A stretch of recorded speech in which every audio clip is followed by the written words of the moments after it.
keeping it quiet. I pull up, you know I be moving. Whipping the foreign, I'm cruising. The money I'm speaking is fluent. All of my business booming. Stacking my cash in abundance. All of my family funded.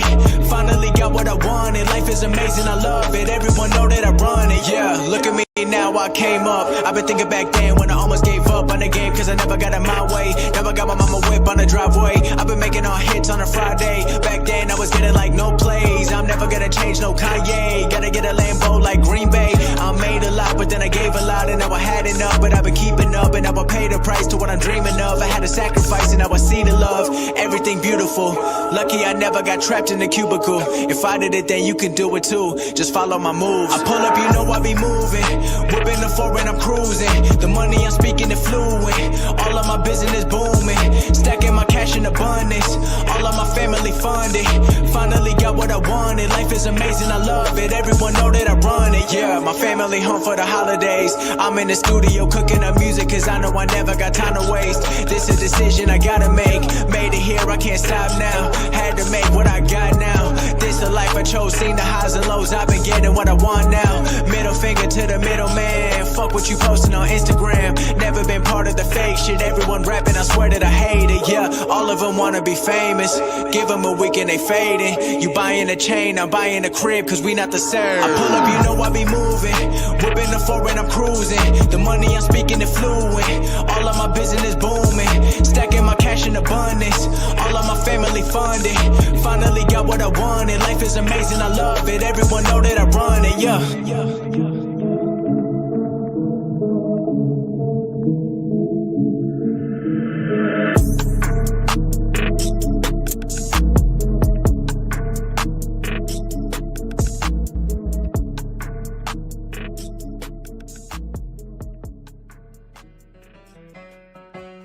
This is Reed Saunders, professional Colorado sports announcer. 1-0 to Ryan, drives it to right, going back, Puig, and it's gone! You're tuning in to the Mile High Pundit Podcast. Bones to Jokic, gone! Two-hand! Follow us on Twitter at Mile High Pundit Podcast. The Colorado Avalanche are Stanley Cup champions, and they will lift Lord Stanley a mile high! Now, here's your hosts, Joel James and Jared Shuck.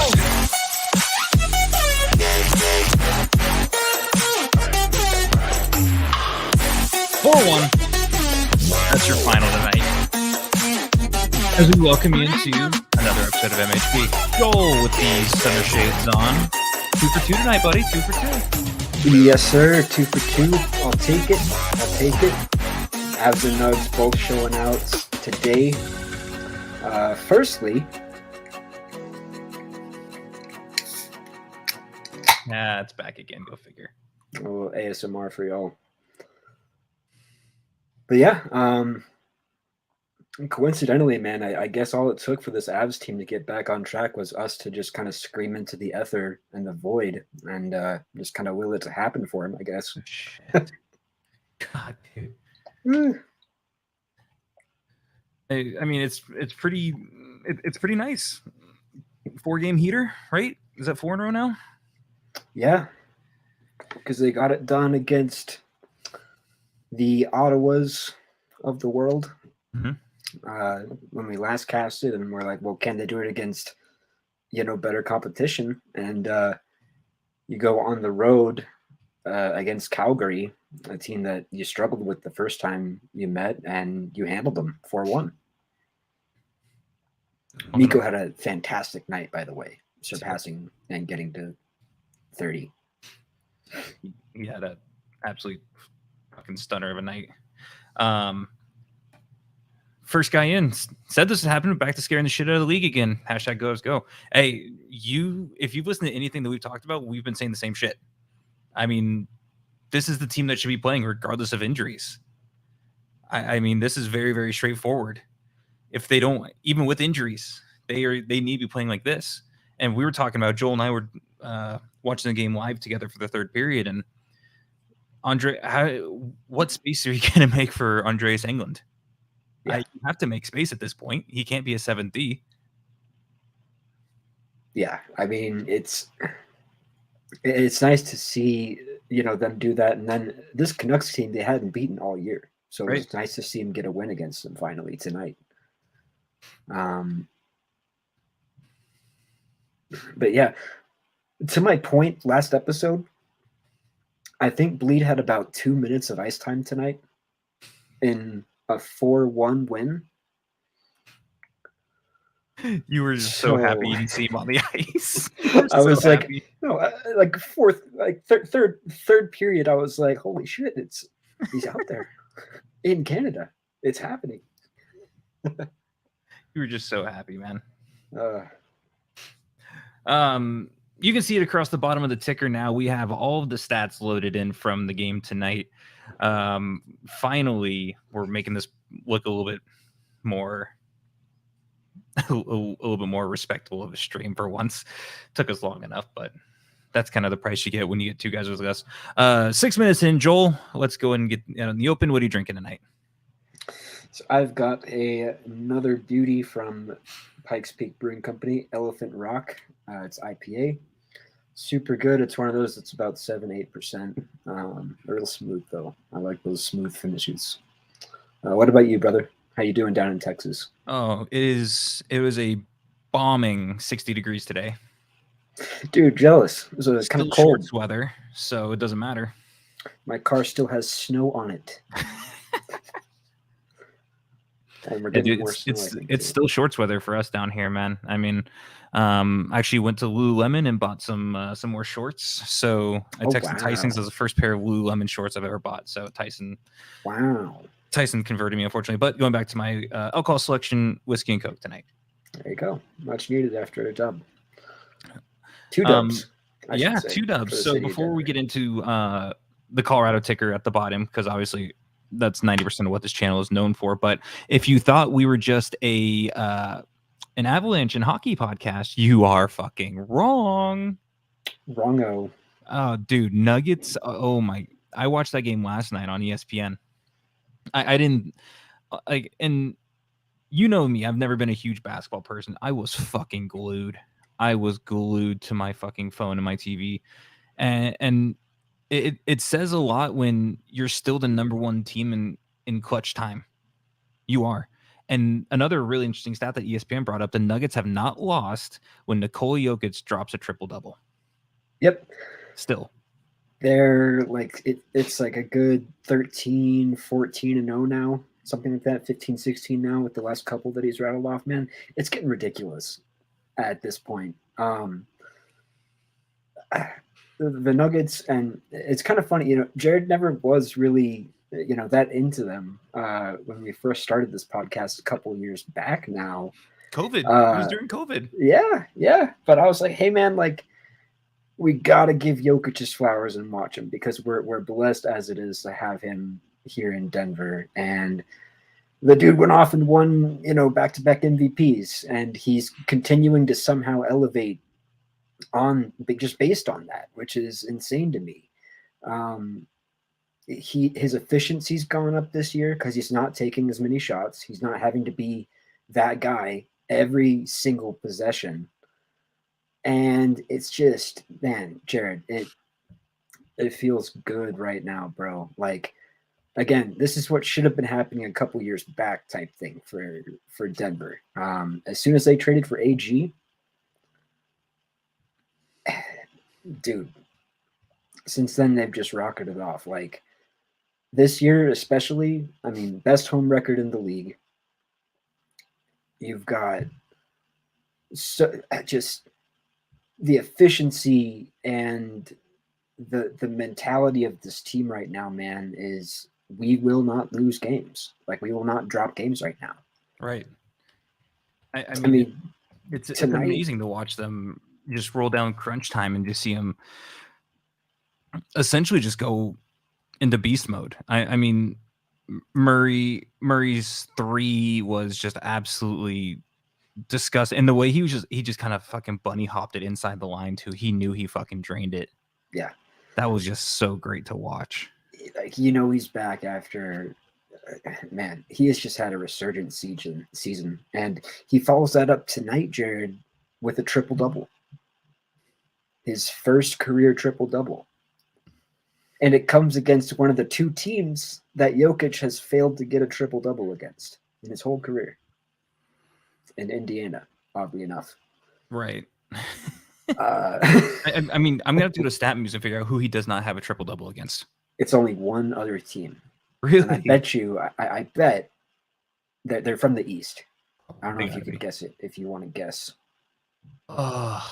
Orlando. No. Damn it. He did that a couple nights ago, actually. Oh, that's right. He did do that a couple nights ago. But that was one of the three. So you're on the right track. But Is it the Heat? no. Not Boston. He had one against Boston. It is the team that we shipped off Will Barton to in exchange for KCP. Oh fuck, you got me there. I've got no idea. The Washington Wizards, my guy. The Wizards. The Washington Wizards. That's And- insane to me.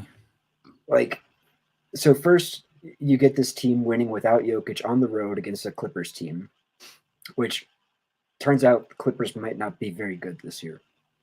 They are horrible against like teams over 500. They beat the under 500 teams, Jared, but over 500, their record's like 16 and 28, something ungodly like that. It's a little bit gross, but nonetheless, they beat them on the road.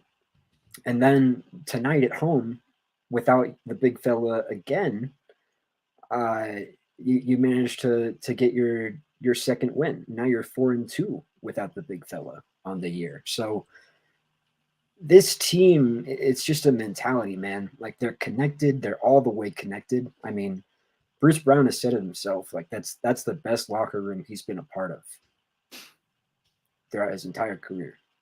Man, used to play with KD and Kyrie last year. Shouts out. But it's just like the energy here, man. It feels so much different with this Denver team. I mean, tonight I was watching them before I tuned into the Nuggets game, to the Avs game. And dude, there was a time in the third quarter where it was 3 steals in a row, 2 alley-oops back-to-back, one from Murray to Christian Brown, the other to KCP. And then Bruce Brown subs in, gets a third steal, hammers it home. Nuggets go on a 6-0 run like that. They were up 20 most of this game without Jokic. So when the front office said we're going all in and we will put the best available pieces we have, like we can get, they meant it, dude. Like this team is a force to be reckoned with. They're just it's the best start in Nuggets history. And they've been around since the ABA. I mean, it's absolutely maddening how good they really are. Yeah. I mean, it's absolutely astounding that they can do this even without the NBA's MVP. This will be, and also, your last game, your MVP there, he just passed Alex English for most assists all time for the Denver Nuggets. Let's put that into perspective, Jared. Alex English was a guy that played a decade for us, like a solid decade. And he was a point guard in the 80s, ABA 80s.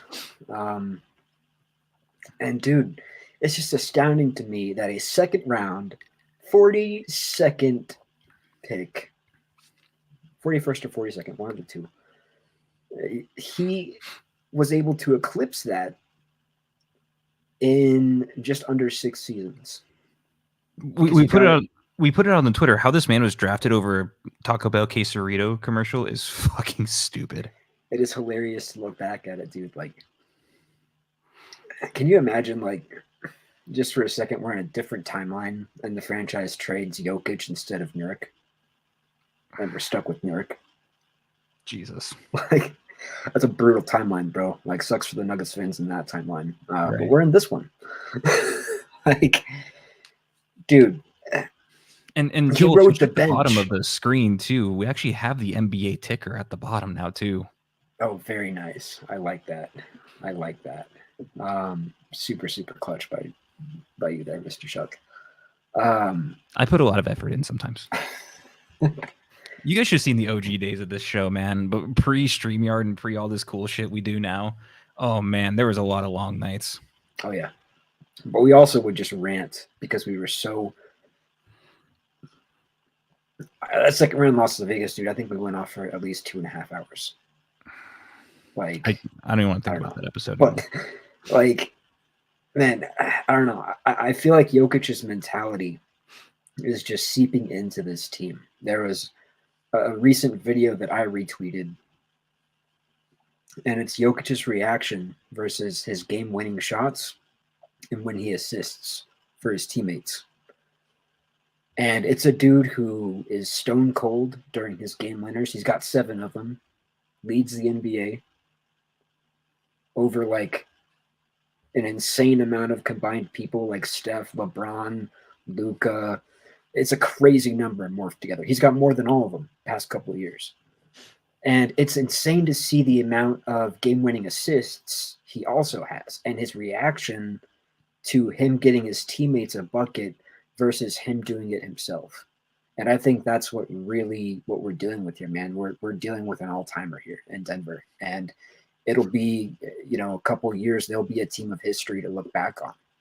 And we're experiencing that right now. And I don't think there's the ESPNs of the world, like they don't really see it that way right now, but they will once they realize that like we're actively on pace and breaking records essentially on the offensive end. It's insane to see. Yep, and the Nuggets are on a current nine game winning streak. They are 9-1 in their last 10. They are top in the West, and they don't show any signs of slowing down, really. Dude, if they get the 1 seed in the West, yeah. Like let's say they clinch the 1 seed.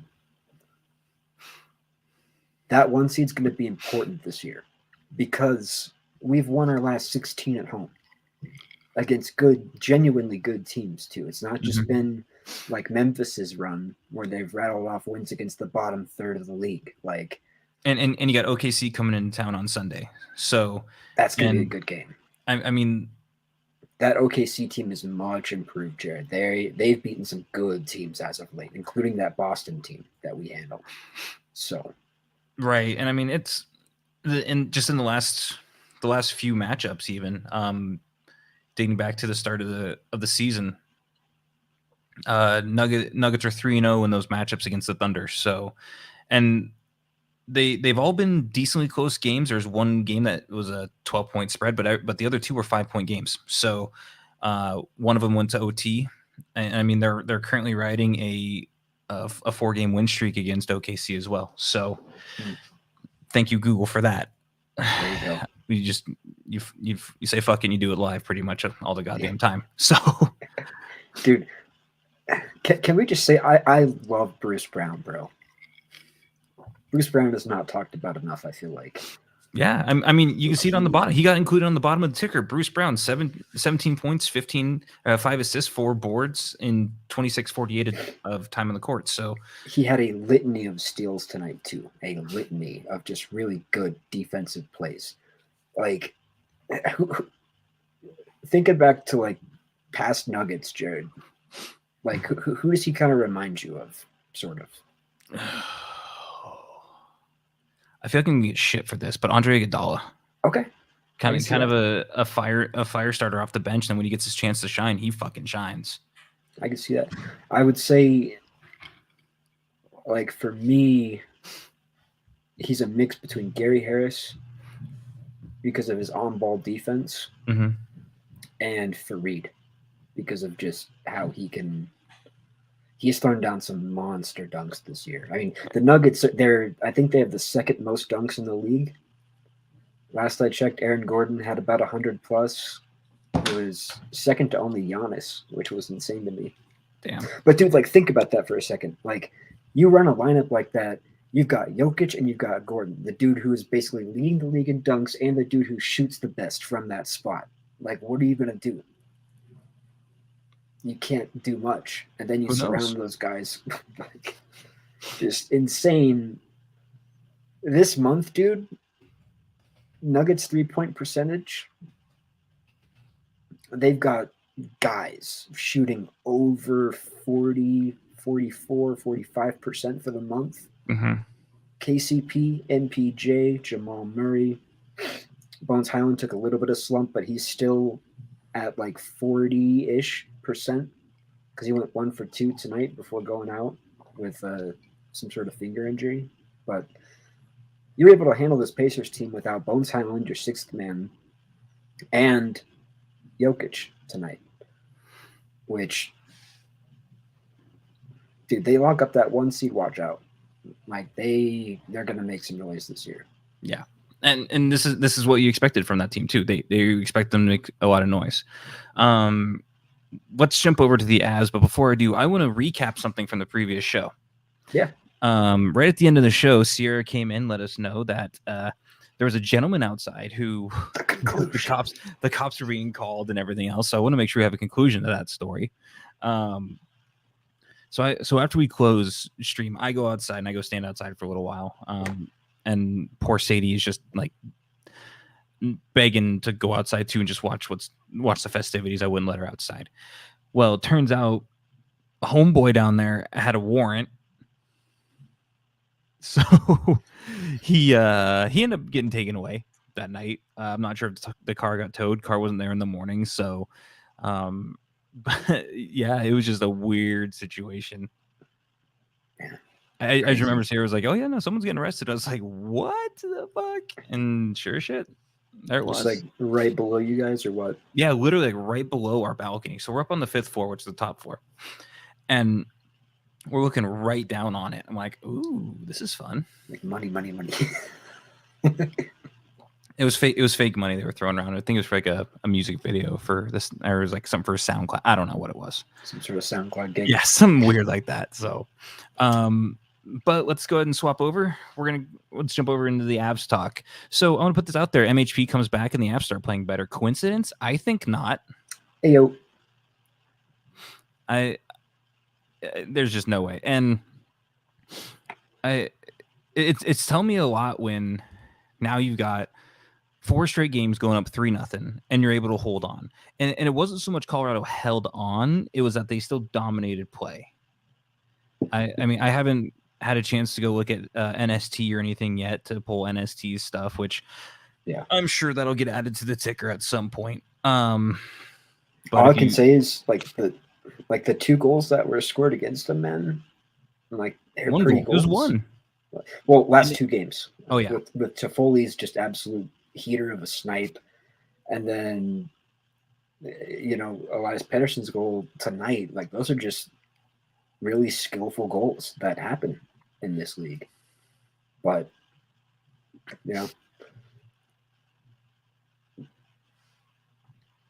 but on the other end of that, you get eight goals in the last 2 games, which is nice. And you've been up 3-0. You haven't trailed in any of the 4 games in this current 4-game winning streak. So I mean that's telling too. And you're doing it. You've done it these last 2 games without Cale Makar as well. So and you're doing it with an 11-7 lineup. And we talked about the 11-7 and is it sustainable last time? I still don't think it's sustainable. These last 2 games have been good. Cale is an option for tomorrow. He was skating. My fantasy team is dying because of no Cale Makar. It's dying because Donnie's team is a fucking wagon. So it doesn't matter. I mean, that his team is just absolutely gross. So I got to make a little bit of a push on Evan coming back here. It's gonna and you didn't even get back to me on the trade offer at the end of the show either. So we'll just we'll brush that one under the rug. Zach's been trying to get PLD from me for about a week now. I can't get he's asking too little for PLD. Basically, he's trying to give me Caulfield for PLD, and I'm like, you got to throw in a pick. It's got to be a 1 or a 2. He doesn't have either. Donnie actually offered me a trade. Yeah. Oh, you can't talk about it. You can't talk about it because that's I already declined it. That's cahoots. So what? Okay, well, if you declined already, what was the deal? You'll laugh. Markstrom. Okay. For Matt Murray. I said no. I dropped Markstrom. Yep.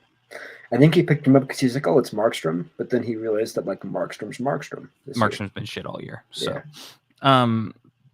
the only really telling stat that I have tonight from that game, and you'll see it on the ticker as it continues to roll by probably for the next 20 minutes or so. We'll swap back and forth between a couple tickers. It was the hits. It was they got out hit 24-10. For me, I don't care. That this is one of those weird statistical ones where I'm just like, whatever. But I haven't, like I said, I haven't looked at NST yet to even see what it is yet for the grand finale of expected goals for. I mean, Georgiev had a couple of really good saves. The Pedersen goal, it's a great defensive move. This is sarcasm. It's a great move to make by a defenseman 4 feet in front of your fucking goal, right at the goddamn hash marks. But I mean that spin around move, and then he pulls to the backhand and tucks it. There's nothing you can do there. I don't care who's in goal. You're not making that save there. Yeah. The only thing that you say like maybe could have been done is like I think it was EJ and Gerard on the ice at the time.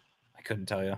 But one of those guys just needs to be there because he was in just the prime spot, like made a fantastic move and just finished it. And the penalty, let's talk about special teams too. Penalty kills 4 for 4, and power play goes 2 for 4. We've been bitching about the power play. We bitched about it toward the end of the last episode. We were talking about JB. So power play goes back to being 2 for 4. Granted, they're both 5-on-3 goals, but I'll take it, man. It for me, I don't care how the fuck they go in, as long as they're in the back of the net. Who cares? Yeah, what I really liked, and it's good to see Nuke get his 8th of the year. What I really like to see, Jared, and it happened tonight. It's why Nuke kind of scored that goal, is that I feel like at times, like you feel like the Avs power play just sort of gets into like a little bit of a rut. Like guys are going to the same spots. We're not really like cycling too well. It's always like Mac in that left hand circle because he loves that shot. I mean, it's a great shot. But like, you know what I mean? Mm-hmm. Like tonight, you had Mac coming off the high. He was the point guy to start that Nuke goal.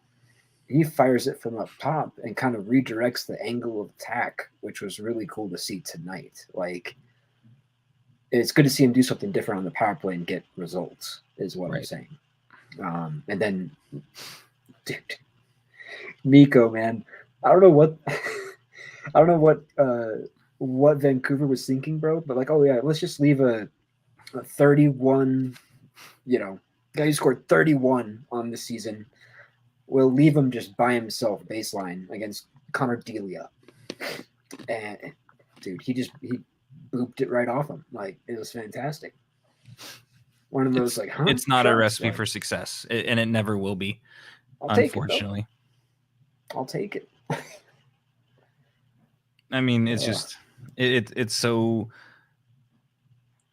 Man, I don't know what to think about him at the moment. I mean, in power play situations, man. I mean, Lehkonen has the only 2 high danger scoring chances for the Avs. I mean, it's one of those things. Puckhead's back in. Put Moose's name on the heart. Look, we're Moose people. Okay, yep. We are Moose people. He's not catching Connor McDavid or Austin Matthews. Maybe he could get 60. He could. I mean, I already said the watch for 50 is already on, right? The watch for 50 is on for sure. Like, let's say he has 35 at All-Star break. What's All-Star break? Like a week away? Not even? Yeah. He's got 32 right now, which I think is doable. He could have 35 before All-Star break. The way he's been playing, he's got. But how many games do we have till the break? I know we've got Seattle. Oh yeah, because that's tomorrow night. They're going to do a back-to-back, which that's a short flight. That's easy. So, which that's at least if it's going to be something like that, it's going to be a short flight. Seattle, dude, they're decent this year. Last I checked, they were leading the Pacific. So there's 4 games left before the break. Okay. You have Seattle, who's obviously in great form right now, to use a soccer term. Then you got the Caps at home, Anaheim at home, and St. Louis at home in a matinee on the 28th. Okay. And that puts you at 1, 2, 3, 4 games. Puts you at how many?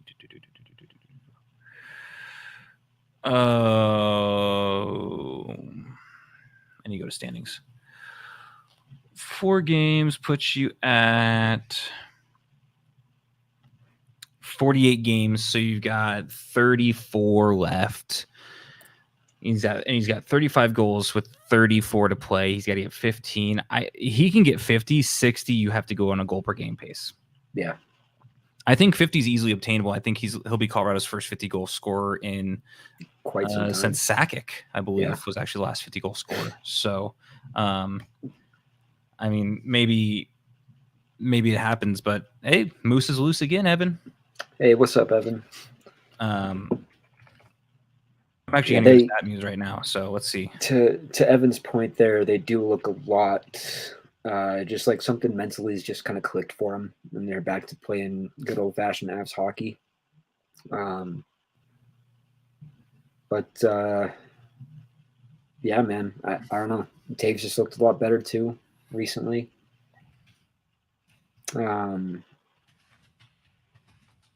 But yeah, it'll be interesting to kind of talk about when they're going to make that switch to that 12-6 from 11-7, like we were talking about. If that's like kind of on the horizon or not. Yeah, I don't know who. I'm trying to think. I don't know how it's going to work out. I mean, you're going to go into a really, really tough Climate Pledge arena tomorrow night, where Seattle doesn't exactly have the best home record, but True. they're playing out of their minds right now. Yeah, and I mean they've got a plus 23 goal differential. They get points. They're always getting points. I mean, and that win tonight just vaulted Colorado back into a playoff spot. I mean, there's a renewed purpose. It seems like maybe that closed door player meeting was exactly what they needed for someone to go, what the fuck are we doing? Yeah, we are the best club in the West. What in the fuck are we doing here, guys? I mean, you now pull yourself to within 3 points of Minnesota for being walked into a guaranteed playoff spot. Yeah. 8 points back of Winnipeg and 10 back of Dallas. But you got 3 in hand on Dallas. And you beaten Dallas. Yeah. In Dallas. Yeah. You were there. Exactly. It was great. I loved every second of it. The other thing too, let's get this in the open now. Let's just not expect Landeskog back. I'm a good while. I'm thinking game 1 of the playoffs. Whew. He had hip surgery in the offseason. It wasn't his knee, it was his hip. So that was put out on Twitter. I gotta go find it and I'll retweet it. He had a procedure on his hip. It was minor. He had his knee scoped mid-season last year too.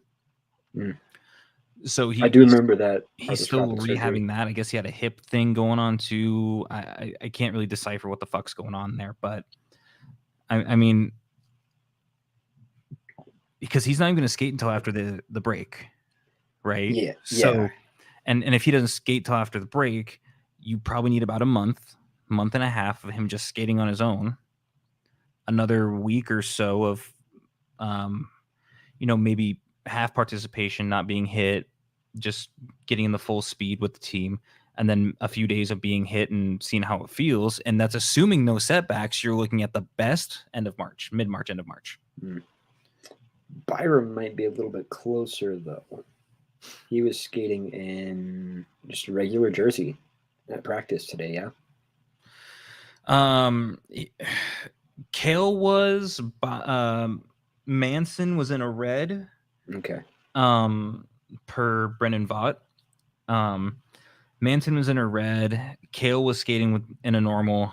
No sign of Byram. I thought he was out there. Unless I fucking missed that. It was like a big tweet storm. Could have. That woke me up. Hold on. Pulling it up. I've got 2 monitors for a reason. So Bo Byram did skate, but he was skating in Denver. And Mulligan was also back on the ice tonight, this morning as well. And that was from Brendan Vaught. So gotcha. He's still week to week. It's good that he's skating, though. Good that he's skating. I mean, we'll see. I mean, Kale McCarr coming back against a very potent Seattle squad is going to be extremely helpful. Yes. So, I don't know. These last four, a couple of them have been just kind of a get your groove back kind of deal. Ottawa for one, Detroit being the other. The game against Calgary, winning that game against Calgary kind of told me a little bit more, and then the one tonight told me even more. Mhm. It was very much so okay, we can get past the cakewalk teams. Now we're actually competing, and Calgary is still fighting for a playoff spot, man. They've also got 51 points. Yeah. I mean, they were above us at the beginning of the week. Right. So, I mean, and Calgary's not going to go away quietly, right? And you got St. Louis, and St. Louis is very Katy Perry, hot, cold, yes, no. I mean, mhm. and they're dealing with the rumors of ROR being traded, Tarasenko being traded, Bennington just not being himself, and Bennington coming into Denver where he has won one time in the last 4 years. I'm going to double check that, but I'm pretty goddamn sure he's won one time in Denver in the last 4 years. Yeah, I mean, he hasn't he doesn't usually finish games in Denver. Yes. That's what we're accustomed to seeing, type thing. So, I mean, we can harken back to what was it, 2000? I have the video on my phone. 2021, I believe. yeah. We got mentioned on Between the Pipes with Raj, and because we were able to throw out the stat of he hasn't won a game. He's lost like X amount of games in a row in Denver. Like he hasn't finished a game in Denver.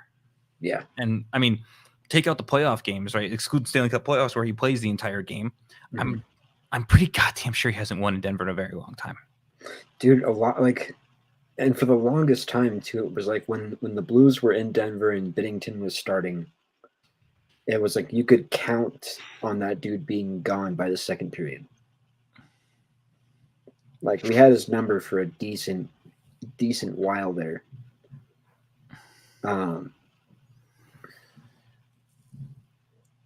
But yeah, I mean, you've got kind of some parity with the Blues right now. Dallas, I mean, Dallas is Dallas, bro. Like, I'm not too worried about that if we're healthy and, you know, a playoff series. Like, Ottinger is playing really well, though. What did you think about the All-Star stuff? Dude, I fucking love those. Yeah. Those jerseys. I fucking love the old school look of those of those sweaters, man. Those are just absolutely fucking pristine. Clean. I'm trying to think of who has them. Shit. It's Ice something Aesthetics. There it is. I knew I had it. Their thing somewhere. Here, I'll just go ahead and share the screen on this side. So, if you haven't seen them yet, here they are. This is the Western and the Eastern. I wish right here they would have kept the fucking arrow piping. This kind of takes away from it up here. A little striping. Right. I mean, I like how they inverted it. They gave it the Miami Vice feel. It's really, really sweet. And to what this comment from Evan says, the Owen Nolan point goal on Dominic Hasek. I mean, it's pretty cool. Big fan of that, for sure. And they made him reverse retros. How do you hate that? Yeah. Really, how do you hate that? Going back to Binnington really quickly. In his career, 8-1 in 17 games. That includes playoffs. 8-1. Mm-hmm. He in his last, let's call it 10, 1, 2, 3, 4, 5, 6, 7, 8, 9, 10, 11. 1, 2, 3, 4, 5, 6, 7, 8, 9, 10. His last 10 starts, he has 4 wins, 5 losses, and an overtime loss. Nice. Of the games in Colorado, He won one in November.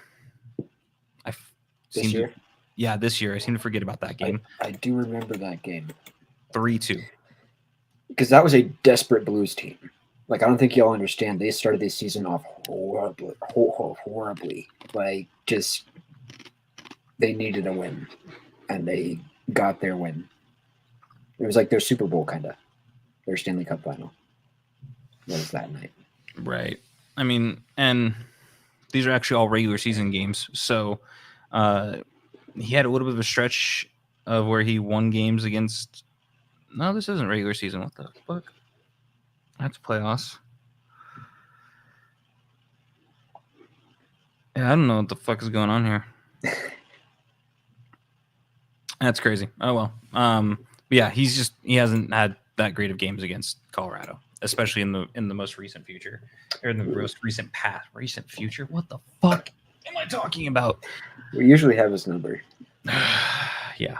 So, I mean, all in all, I don't know exactly what to think about it. I mean, if we're just gonna go back to Colorado individually tonight, I mean, the only player. Can we talk about this will be interesting. This will be the most interesting stat. Ooh. Logan O'Connor in 15 minutes and 1 second time on ice had 4 individual high danger scoring chances for. Most on Colorado's team. He got robbed of a few that we saw at the end there that he should have. Man. Next guy behind him, Arturi Lehkonen. Sheesh. But dude, Georgie was Georgie, man. The expected goals against for him was 2.87 tonight.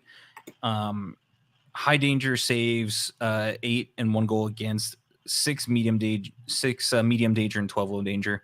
Mm. He only gave up 2 rebounds. His average shot distance was 36 feet, and he was scored on 9 feet in front of the net. I mean, yeah. What more do you fucking want from the guy? And for those of you who think that our goaltending has been an issue since Darcy Kemper's left, it has not been. No. This year. I mean, you've got main man, in Georgie going above 910 on the year. His expected goals that he saved is like, I think +5. He's 3rd in the league. It's probably higher after tonight, but last I checked, it was +5. Which I'll pull it right now. Put him I got 3rd. He might have gone up, but he might still be at 3rd place. I don't know. But he had passed, your all-stars and, Igor, to name one, Saros to name another.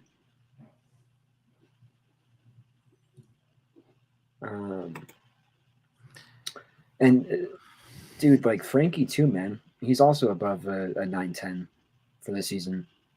And he also has a positive in goals saved, like 4. And if someone in the chat can please, for the love of Christ, remind me what this stands for. I cannot seem to remember what the hell GSAA stands for. It's goals. Oh, it's goals saved above average. Again? Above average? Above average. Goals saved above average. Yeah. And this is a stat you're alluding to. Alexander Georgiev is 2nd in the league in that stat with 14.04. The only goaltender above him. Go ahead and take a wild guess. Well, I know it's not Igor. I know it's not Saros because I said those two. He was above prior to tonight. Igor is 8. Saros is 4. I'm going to guess Otter. Otter is 6.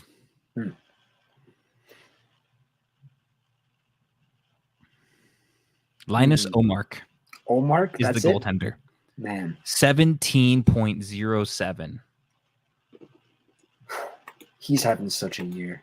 He really is, man. I mean, he's only given up 37 goals on the year in 29 games, a 943 and a 171. That goaltending tandem in Boston is disgusting.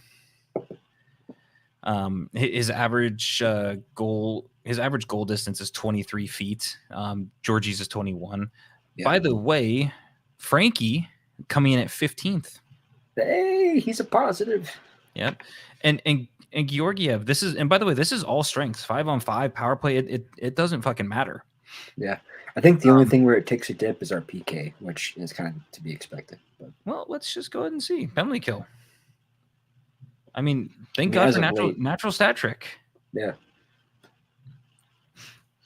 Grant wants to know What's up, if we can Grant? get him on to ask some questions for us.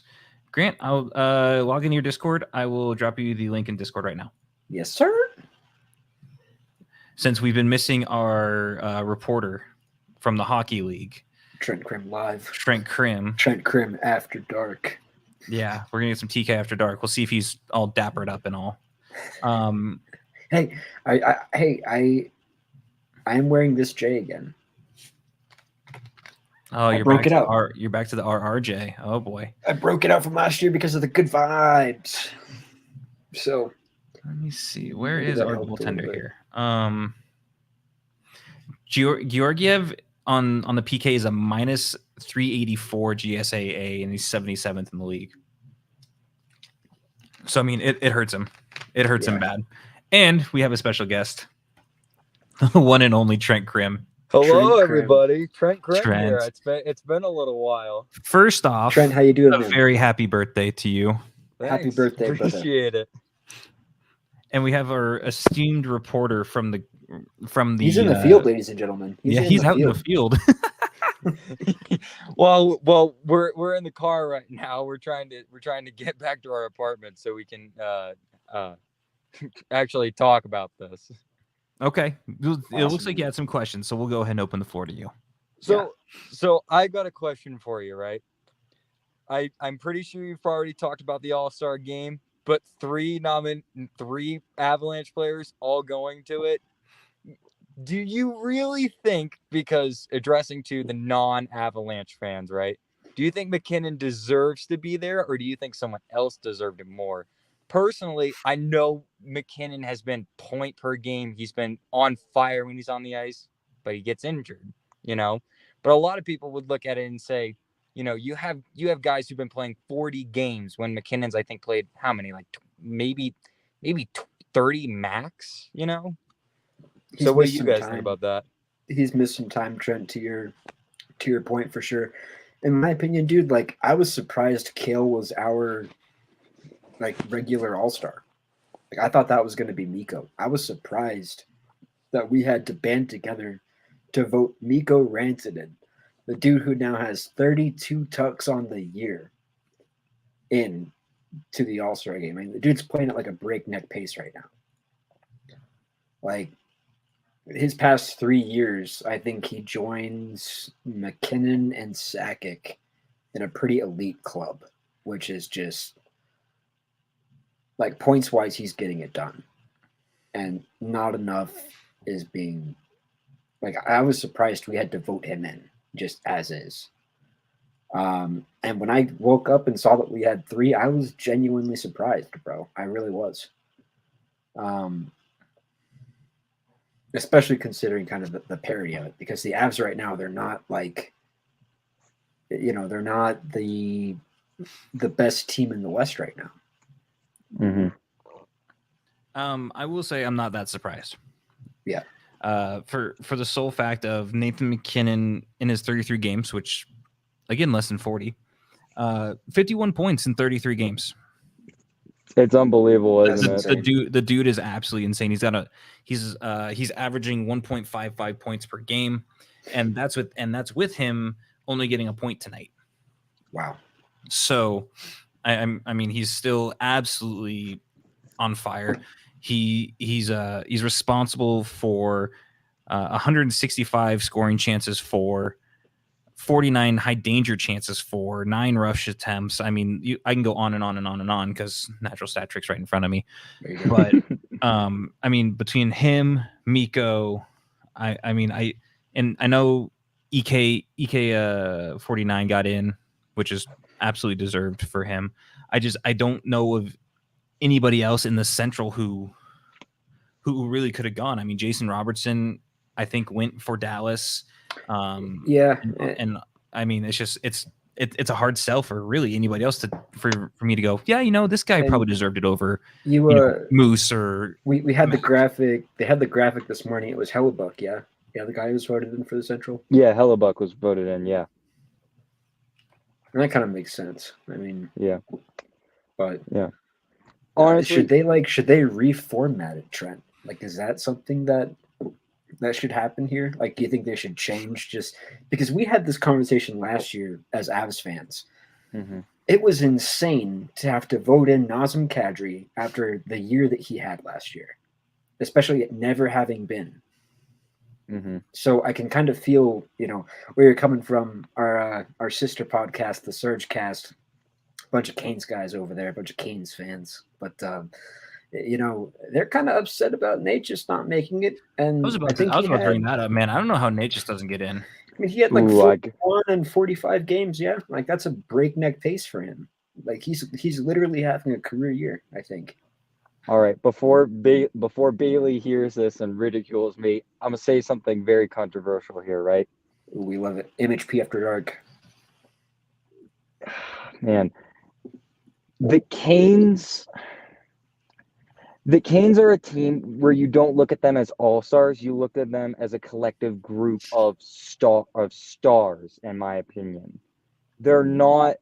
I mean, you have Sebastian Aho and Svechnikov at the top, obviously.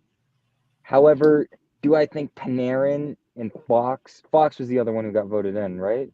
Yes. For that division, yeah. Yeah. Fox, I think, should be in there. I think he's having like a really great season this year for being more defensive than Makar. But Panarin, look, it's gonna happen when you have voting. An original 16 is 99% of the time gonna outweigh teams like the Carolina Hurricanes because I mean it's the New York Rangers. Everybody knows who they are, and that's not a diss on the Hurricanes. That's just how voting works. That's how fan bases work. You know, do I think Nate just got snubbed? Yes, but do I also understand that voting is a difficult thing? Absolutely. Well, and I mean the hockey guy on YouTube even put out there said the votes didn't matter. Oh, The votes really? yeah, he's like, there's no way this shit had to have been rigged. With how many, I didn't see a single tweet about Nathan McKinnon NHL All Star. I didn't see a single one. I only saw Moose, and I saw Natchez, and I saw like a few other guys here and there, but I was like, I didn't see McKinnon at all. I was surprised McKinnon made it. Right. Like I said, I mean, he has been killing it. Like he's been kind of talking about where I thought he would do at the beginning of the year, which he got his bag. He is playing just free, and I love it. Like he's not stressed anymore because he got the cup, and he's just playing really well. He's playing real smart hockey. Like it's just it's wild to me, just kind of the parody of it all. Yeah, like because you got great teams that are only getting one representative this year. Mm-hmm. Like if you're truly going to base it off record, why does New Jersey have one All-Star this year? That's a fair. Who did they get? Jack Hughes or was it Heischer? I think it was Hughes. Is their guy? It was Hughes. Yeah. He hasn't exactly had the best year, but like you get what I'm saying, kinda. Yeah. Evan's right. Jesper Bratt did get snubbed a little bit. I can agree with that. I do think though, because I know on my personal one, I voted for McKinnon. And I know with the NHL on NHL.com, you could submit 10 per day. So I don't know if that was actually more. I don't know if that contributed more than the tweets because. How was the process of that? Because I only really did the tweets. I didn't vote on NHL.com. It was just I linked my NHL app with the website and voted every day, waited 24 hours, 10 submissions, waited 24 hours. Because if Mikko, now you both know, big Cale Makar fan. Yes, sir. This guy's in my PFP on Twitter, in my AV. I don't know if they still call it AV these days, but I know I love Cale Makar. I think he's the best defenseman in the National Hockey League. People will debate it forever. That's a good thing. But Mikko Rantanen should have gotten the first submission. I don't think Makar. I agree. Yeah. I mean, with what's Rantanen's stats again? He's what 27% of our goals are from him. He is, it's the true definition of an all-star. He didn't have McKinnon. He didn't have really the best defense we could ever put out in front of him. He was playing a first line with, I think, Comfer and Hudon for 6 games.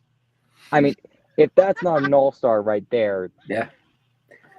He's making things happen, dude. He's changing his game on the fly. Like his assist to Hunt tonight was beautiful. Oh, yeah. Like he just sets him up. He walks him into it, essentially. He's like, here you go, bro. Like, and just put it in perspective, 28 of Miko's, 50 some odd fucking points have come on the power play. So, I mean, he's doing it on both ends. It doesn't matter. He's like, I'll fucking put points up. I don't give a shit no matter what. So 30 of them have come on the power play. 28 are 5-on-5. He's a fucking great all around player. I don't know how he doesn't get in. I mean, I get it. Cale Makar is probably your most. I shouldn't say it that way. He's probably one of the most marketable players at the moment right now. Absolutely. With his skill and just the kind of player that he is. I mean, he's already played through because he didn't play tonight. He's already played 1,140 minutes. Good grief, man! And has a positive Corsi rating. I couldn't imagine playing that many minutes of hockey. That's unreal, to be honest. Yeah, and he's not beat by anybody. He is leading the league in ice time in all situations. I think he jumped into. He's tied for first for goals amongst defensemen, or did Carlson pass him again? No, Carlson's had him beat for a while. Okay. There was a time where they're both at 13 for a while. Carlson is just absolutely insane right now. And let me backtrack. Because Drew Doughty has played 4 more games than Cale Makar, he's beating him by 100 points or 100 minutes on ice. But, I mean, Cale Makar still has a positive Corsi, a positive Fenwick. I mean, he's got more high danger chances for than he does against him. And he starts more. He starts a ton in the offensive zone, but he's starting more in the defensive zone than Erik Karlsson is. He's starting more than Adam Fox is. I mean, I think the addition of Nuke back helps him so much when they're together on the power play, or even just in a 5-on-5 situation. The way Nuke screens, it opens up Cale's shot. I think in a way that like not very many other people can screen like Nuke does. I think this could be a stretch, but I think Landeskog has been somewhat of a mentor to Nichushkin about specifically the power play, because you're right, Nichushkin screened those goalies, but I mean, we've seen Landeskog do that for years. So I think Nichushkin's really embraced that role of being the around the net or the cracks the net kind of guy. And, I think it's, especially now on the power play, that was absolutely needed, because when you have Comfer there, or no offense, Rodriguez, they're not going to screen, and they're not going to be a big body right in front of that blue crease like everybody, like Nichushkin or a Landeskog, or even hell way back when we had him too. Yeah. It's just like I feel like. Oh, sorry. Go ahead. Oh, okay. I thought you'd like frozen up there for a sec because we had lost you for a little bit. I think that like also with Landeskog being out, you see Mikko kind of step up into this more of like a leadership role. And you kind of saw the team kind of falter, though, when he faltered, like in a way. Like, go back to, God forbid, like, that Chicago loss.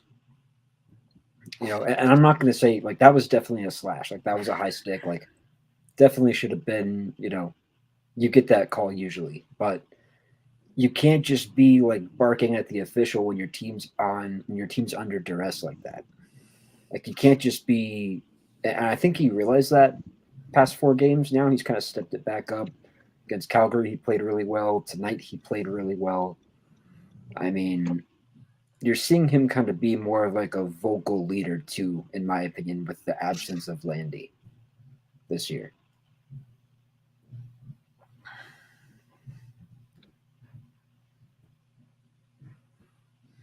Cale Makar has not played a lot against an empty net either. It's kind of interesting to me. Mm. He really hasn't. Mhm.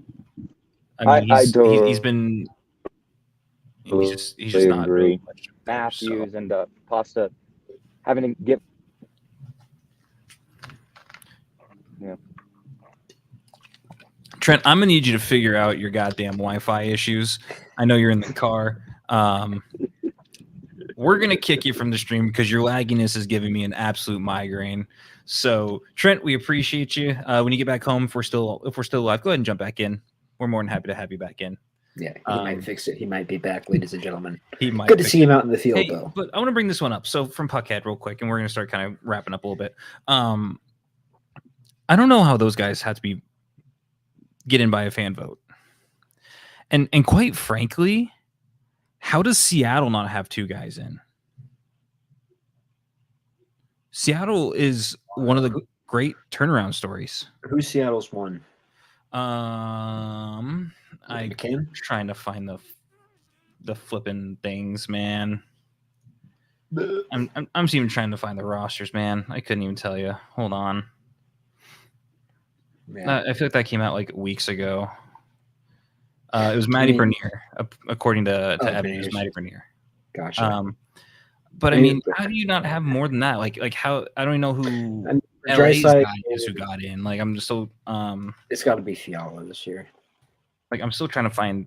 I think for LA it's Fiala. Fiala's their all-star. But like to Puckhead's point there, like Draisaitl, dude has to be voted in every year because they have McDavid. Like McDavid's always going to be their locked-in sort of all-star, I feel like, unless he gets hurt. Well, and I mean, here's my other question: if Fiala's the only one in, how is Phoenix Copley not in?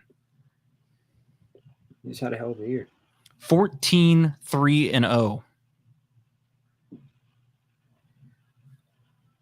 Like that's actually a lot better than I thought. Logan Thompson is 18-12-1. Yeah. Where the fuck is Skinner? He just got voted in. Skinner, 12-10-2. Fuck me, but I mean, maybe it's because I have him and I have fucking recency bias with Copley, even though he gave up 4 last night. The dude's been playing on fucking real. Yeah, he really has. I mean, you got Keller from Arizona. Fine, you makes sense. You need somebody. Yeah. Seth Jones, which I'm sure Beth is over the moon about for Chicago. We know the 3 from Colorado. Jason Robertson gets in for Dallas. Kaprizov from Minnesota. Saros from Nashville, which that's kind of a what the fuck. Tarasenko from St. Louis. Hellebuck and Morrissey from Winnipeg. Morrissey's had a good year this year. I know, but you're telling me that we can't like sneak in like a Joel Eriksson Ek from Minnesota? Really? Yeah, dude's been killing it this year. Like, it's surprising to me. I mean, Matthews had to get voted in because I think their all-star selection was bunting.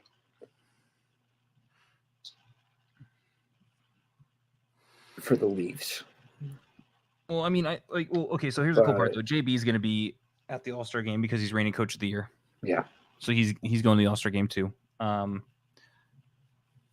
Trent, that link is still active too, by the way, buddy. So whenever you're ready. And you can even fucking toss it to Bailey and she can jump on and voice her displeasure with Patches and Nitch not making it. Fucking poor Patches. Experience MHP after dark. I mean, it's just. Oh, I'm sorry. Peter DeBoer is going to be coaching the Central Division. Excuse me. It's not JB, but I mean, it's man. I don't know. Oh, that's great news to read. Patches torn ACL or torn Achilles. Yikes. It looked like it might have been something like that. It's the same foot. Like the way he grabbed that non-contact. Oh, that's gotta hurt, dude. I'm just gonna keep him on my fantasy team just because I like the guy. That's gotta hurt. He's a great player. Like they were winning that game handily from what I remember. So I don't even know why he was out there. For being honest, like, Hey man, 5 games played, 3 goals. I'm fucking happy with that. no, yeah, he's killing it. But like he didn't need to be out there in a Fucking blowout. Like he No. just got back, like just got back. Yeah, I mean, I'm not winning against And, Donnie like- this week, so I'm just gonna fucking claim GG now and just leave Yeah. it. And even then, dude, it was like early, wasn't it? Like he wasn't supposed to be back this early. Like I remember all of us were like freaking out when like the initial sort of timelines were released on when he's like skating and now he was back, and so like maybe it was like too soon, Yeah. like too soon of a. I'd like to also give you an Av stats moment real quick too. This is not from official Av stats on Twitter. This is from the great Ryan Bolding. Bednar needs 2 wins to pass Michel Bergeron to become the winningest coach in franchise, that includes Quebec, franchise history. Wow. The man's a fucking world beater. Hey, speaking of winning, got another interesting stat for you on the Yes, sir. Nuggets side of things, Jared. Because apparently, when we start podcasting again, our teams just start like, okay, like we got you guys. We'll give you the free content. Don't worry, guys. We got you. Free content. So for the Nuggets, excuse me, this Pacers team they played the same Pacers team. It was part of an NBA goes like abroad series, kind of like how the NFL does like their BS when they go to like the London and stuff. Mm-hmm. But the Nuggets played the Pacers a couple years back, and they played that Pacers team. They were in the midst of like a losing streak, and they blitzed that Pacers team overseas, like in England, in London, like wherever. Since that game, a couple years back, the Denver Nuggets have gone on to win the most regular season games in the Western Conference at 300 something plus. It's like 301 after tonight. 302, something like that. They're just nuts, dude. It's fucking dumb. They're winners. It's just, I don't know how. it's absolutely fucking insane. It truly is. Trent is back. Trent. Yep. With actual Wi-Fi, and then here's the Surge Cast. Surgecast. Surge Image Cast Cross. appearance on MHP, baby. How After dark. I I'm don't talking know. a little I'm bit still- about the All-Star stuff. I'm still kind of bitter about Natchez because I know he deserved to be in there. I feel like I've already gotten bitter enough on the Surge Cast. I don't feel like going through all that Yeah, again. If they you were- haven't it's- gone and listened to Surgecast, yes, go ahead and look up the Surgecast on Spotify, Apple, Google, page. iHeartRadio. I'm missing about 400 other places you can find that show.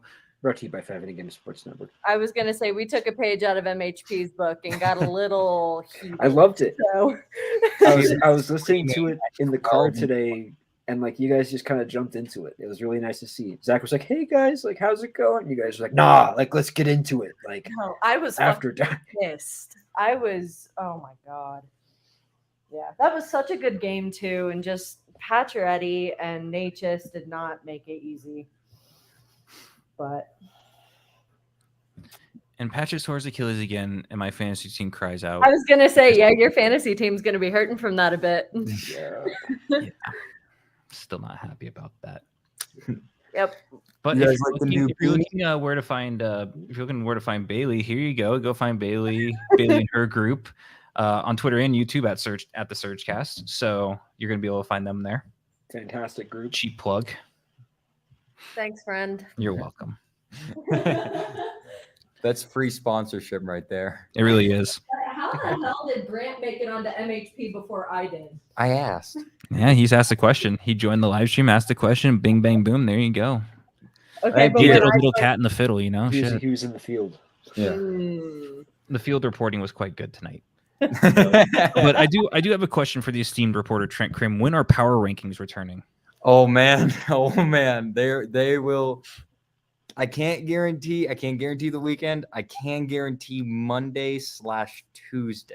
Okay. I'm gonna have to put in some serious effort with a lot of headlines in power rankings. There's probably going to be about like 6 or 7 per He might team. be recovering from a hangover because we're celebrating a birthday on Sunday. Hey, So yo. But they will be there. Been busy trying to navigate school. So, that's There you go. That's always a nightmare. Always the hardest part. I hope I've risen in your power rankings, Trent. I have not.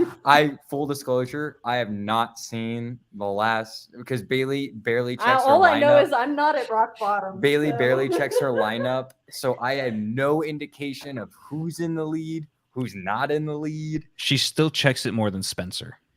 Oh, really? This is true. Has Spencer really given up on this? Spencer is the taco buy. He didn't set his lineup at all last week. I beat him 80-35. Dude. Sierra is playing him currently. He has still not set his lineup. He has. Hey, babe. 5 open spots for Spencer. Jeez Louise. At this point, I should have been instituted. I should have been You instituted. had the opportunity. I would have did been, give you I the would have been opportunity. all over this. You had the opportunity. Oh, he's. Oh no, I'm sorry. Hunter. Hunter's kind of just the taco. Dude, I fleeced that dude and we haven't heard from him since. Yeah, I haven't seen Hunter in the chat. I haven't seen him anywhere. So, I mean, between Hunter and Spencer, Carlson for Francois. Monstrous. I mean, he's just. I mean, Owen Power got passed around like a blunt at a Snoop Dogg concert. It seems like in the last couple weeks. Oh my! Basically. So It's those free samples they hand out at Red Rocks. Hey, you want a free sample? pretty much, Here. yeah, pretty much. I mean, people haven't made a ton of moves. Bailey's only made 3 because she never checks her lineup. It's getting to the point where like, I don't want to drop my guys now. Tell me about it. Hey, I want to tell everyone. I said this was going to happen. I said Bailey was not going to do her lineup when she needed to, and she was going to forget in December or in January. I said this. Trent Crim exclusive. I said that. And It's Bailey not has my no fault. retort because she knows it's true. Jeez. Chose the wrong time to sit down. True. You really did. So we got a nice little stretch for Colorado coming up. Seattle tomorrow, Washington, and then some other team I can't remember, and then St. Louis. 1 on the road, 3 Anaheim. at home. It's Yeah, Anaheim. Anaheim. Thank you. One on the road, 3 at home. Realistically, we'll go around the panel here, including TSC's co-host, and we'll just kind of see what do you think? You have a possible 8 points. What's a realistic number for Colorado to obtain? And we'll start with the incomparable Trent Crim. Appreciate it. I'm thinking 5. OT loss and 1. I think if we don't beat the Ducks, that's gonna be bad. Happens to the best of us. I think we will lose to the Capitals for whatever reason. They always have our number. It's really strange. They always know how to play against us. I'm really hoping we kick the crap out of the Blues. I hate the Blues. Hate that fan base. I hope we beat them. I think we will. The Blues are still on their downturn, aren't they? Or are they? Didn't they just go into a little bit of a slump? It might be rather Looking bumpy one moment. recently. I know they started out. That Blues game. Yeah, Funny she'll be enough. there. So I know they started out on a huge slump, and then they kind of like kicked things back, and then they kind of started to like tank again. So 6-4 in their last 10, 2-game win streak, 13-10 on the road, 10-10 at home. A couple of OTLs in there as well. Yeah. So Capitals, I think, is a loss. I think we're going to take the Kraken. I think we're going to take Anaheim. Oh, no, wait, then that would be 6 points. Maybe 6, maybe 5, 6, I think. One of those could definitely be an OT loss because for whatever reason, they love – last year it was just comeback after comeback after comeback, and this year they're – something's missing. Something's missing, and I think it's too cliche at this point to blame it on injuries. But if you've been listening to the show, sounds like it. there you go. Exactly. But 6-5 points. They seem to be up on an up tilt, but I think. Oh man, that Red Wings game was the worst I think I've watched the Red Wings play recently. And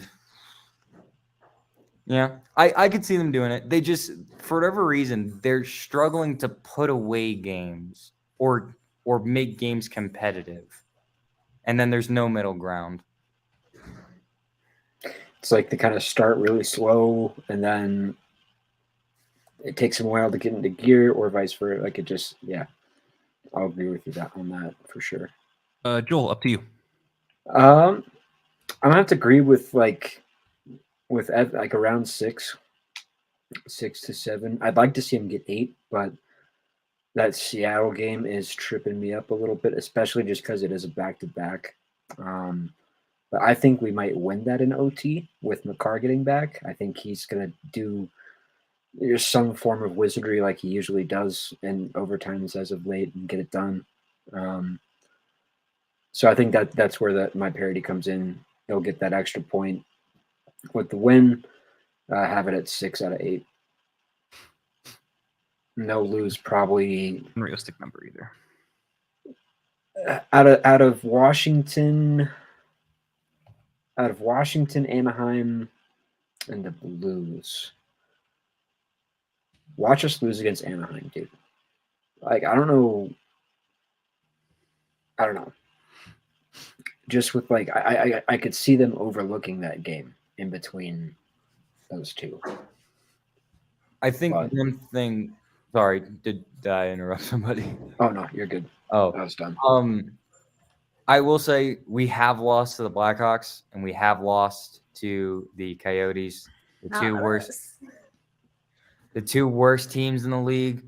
However, did the Avalanche play bad? Yeah, they did. But did the Avalanche or did the Coyotes and the Blackhawks play some of their best games? I think they did too. They just, for whatever reason, that Blackhawks game, the Avalanche couldn't find a thing. And for the Coyotes game, honestly, they just played better. I think that was one of the best games I've seen them play. So, but Anaheim is flash. If you get gritty with them, I think it's hard for them to kind of contest with you. But yeah. And I mean, I said it on the last show, and you guys can go back and listen to it. That Arizona game should have been the warning sign that none of us saw. And it doesn't matter if it's the Vegas flu 2.0 or what have you. That's a tough barn to play in, but you still got to find a way to at least get a point against the lowly Arizona Coyotes.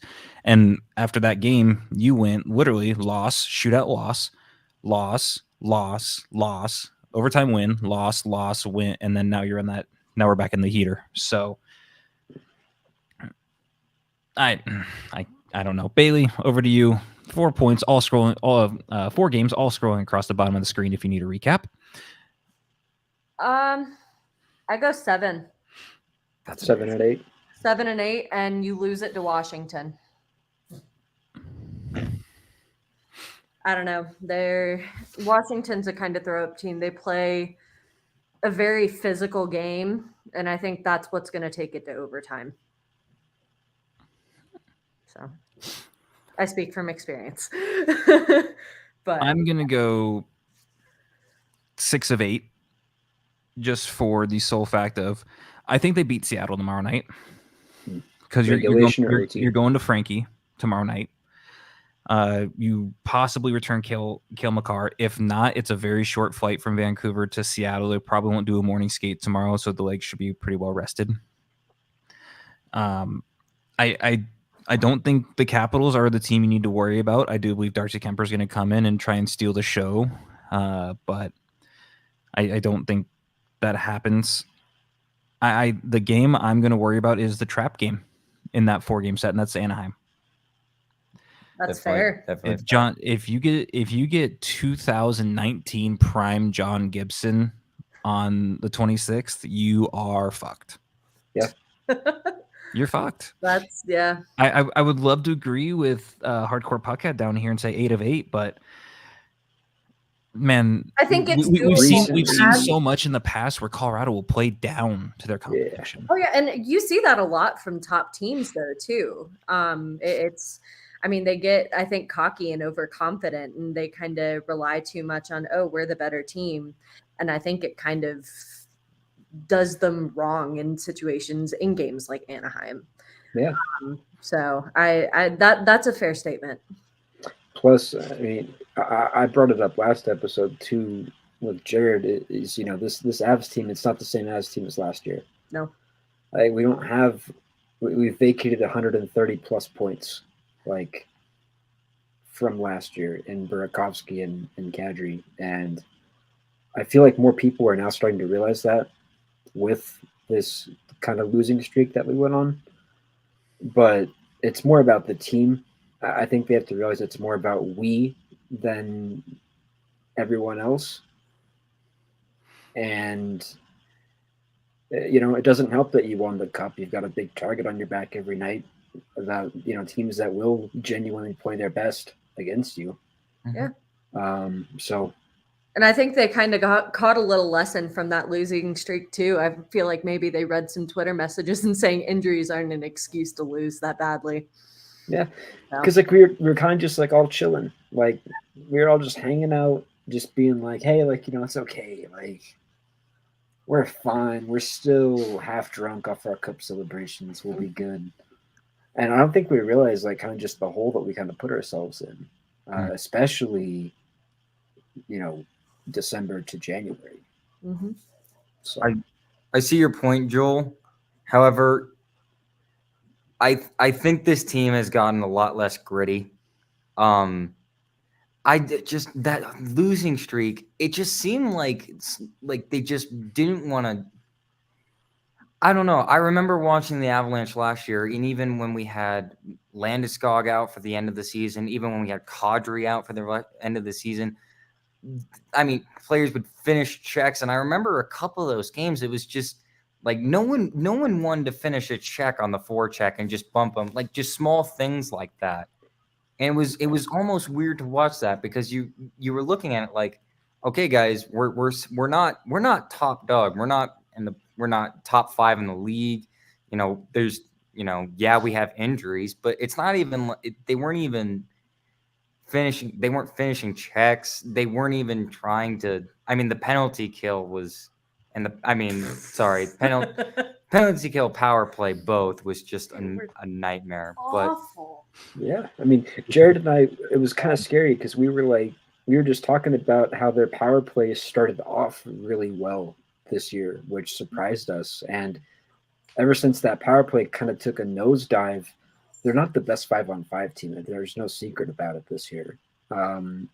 So, their wins started going with it, I feel like. And I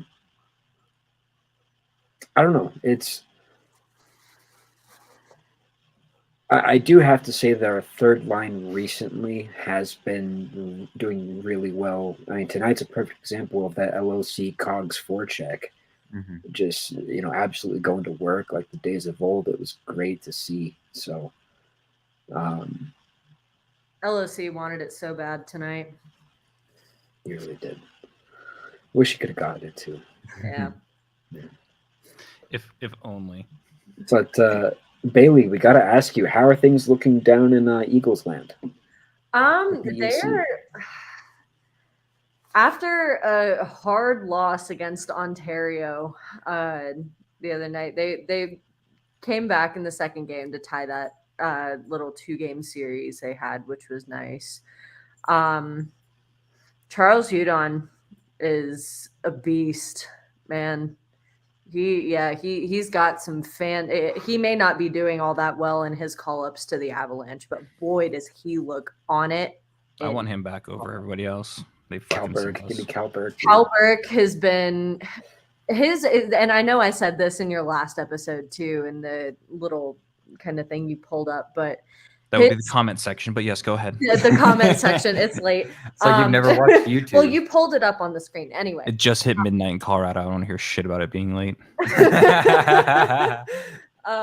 No, but his skating ability and his handling almost kind of reminds me of Cale Makar. And that's going to sound weird, but he just has such a like finesse that looks it like it comes so easily to him. Like he makes everything look so easy, and I don't know. He's got a hell of a snipe on him. I'd love to see more from Kelberg. He had a fantastic goal the other night against Ontario as well. Awesome. But yeah, And you had to experience a game when Reed Saunders is on the PA. I mean, it's an out of body experience. Yeah, It really so is. I've heard. But yeah, sitting at fourth, despite you guys taking them all from us, sitting at fourth in the Pacific Division. So got a shot at the Calder. So keeping hopes high. And for those of you who don't remember, last episode I did plug it, but Bailey is now the Field Pass Hockey correspondent for the Colorado Eagles. So she's going to be doing articles for them, all sorts of stuff. So congrats on that, Bailey. Appreciate it. Yeah. Still learning the ropes of the team. So, I can't give you more in-depth analysis. But, yeah, I'm super excited to get started with it. Gotta get that press tag. That's all you Hey, need. a few days, baby. There you go. Well, but how this went way longer than we expected. Yeah. It's like an hour and a half in. Fucking usual. Go figure. I expect nothing less from us anymore, unfortunately. Hey, Avs held us up, man. And this episode will actually be posted instead of being a fucking week later. It'll be posted the goddamn hopefully by tomorrow. So there you go. Let's see if I actually pull that one out of my ass for once in my life. Trent, we need to. We'll talk on Discord. We'll have you back on for a full episode. Oh, sweet! We'll do a whole episode, and then let us know. Let the founders know when you're gonna be done with power rankings, and maybe 5GSN will have a super show of power rankings for the fantasy teams. Wow. So we'll see. Yeah, and and this is a sneak peek behind the scenes, breaking the fourth wall. I'm going to be sending a message to 5GSN founders about All-Star Break power rankings.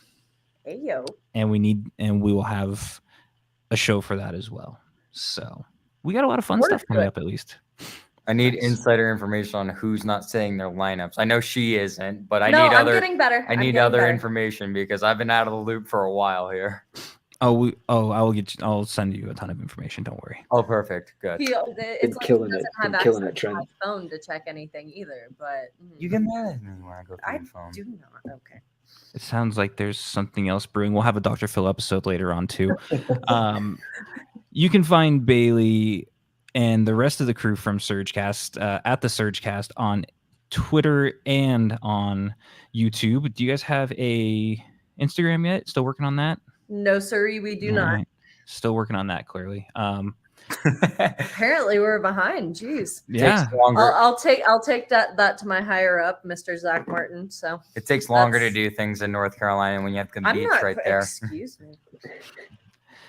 You can also follow all of our main company stuff at 5 in a Game SN on Instagram and Twitter. We are posting what is it called? Like Monday meetups or whatever the heck it is. I don't know. I was the first one. Meet the team Monday. Meet the team Mondays. Yeah. So I was the first one. I was very happy to be the first one. I guess I gave up my spot because Beth was going to keep throwing a shit fit. So I gave up my spot. I was very nice to do that. So also because you might be watching on YouTube, 5 in a Game SN on YouTube. Mile High Pundit also now has a YouTube because we finally got our heads out of our ass. You can find it there at Mile High Pundit. Fine. So we've been begged, by just about everybody on the founders group to start doing YouTube stuff and blowing it out in real time. But maybe, and you know what? Maybe during the All-Star break, maybe we'll do the skills comp. We'll do a live skills comp reaction. Who knows? That'd be cool. We might just do some crazy shit and just get drunk on stream. Who knows? Maybe a poker night on stream too. That sounds like some goddamn fun too. All-Star skill competition gone wrong. There you go. Plot twist. It's an Among Us stream. Okay. There you go. There's your title. There's your title. Put the thumbnail with the whiskey. You know. And everybody's name has to be a player from the All-Star game. Gotta clickbait. You gotta get big somehow. Joel, where can they find you?